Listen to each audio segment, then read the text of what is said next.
El motivo de venir aquí es porque tengo un problema grande con mi hijo. Mi hijo está 4 años enfermo a través de depresiones, pero las depresiones las tiene a través de problemas de casa, pero también problemas de drogas.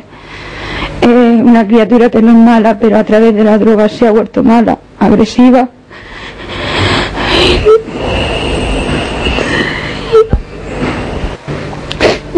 Llevamos 4 años con él sufriendo, nos amenaza, nos pega a mí y a su mujer está conmigo porque tiene una hija y yo le estoy manteniendo.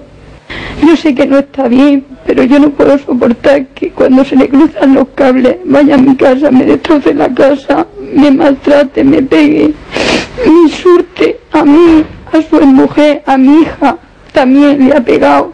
Hemos tenido que recurrir varias veces al juzgado, pero resulta que no tienen fuerza suficiente los jueces o la justicia, o no hay centro suficiente para tener a estas personas, porque no es malo, pero lo que él toma lo hace malo y a nosotros nos está destrozando la vida.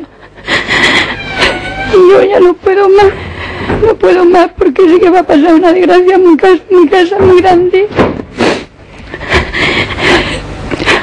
hasta que no tenga un golpe y nos mate, o que pase cualquier disparate, porque yo no espero nada bueno de esto, porque lo mismo que destrozar los muebles unos encima de los otros, me tiraba a mí con un mueble y me mata.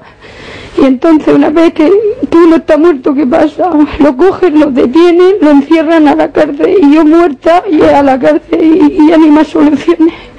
Yo le pediría a la justicia y a la gente, a los servicios públicos, que por favor ayudaran a estos hijos y a estas personas y a estas madres que estamos tan desesperadas ante este problema tan grande. Gracias.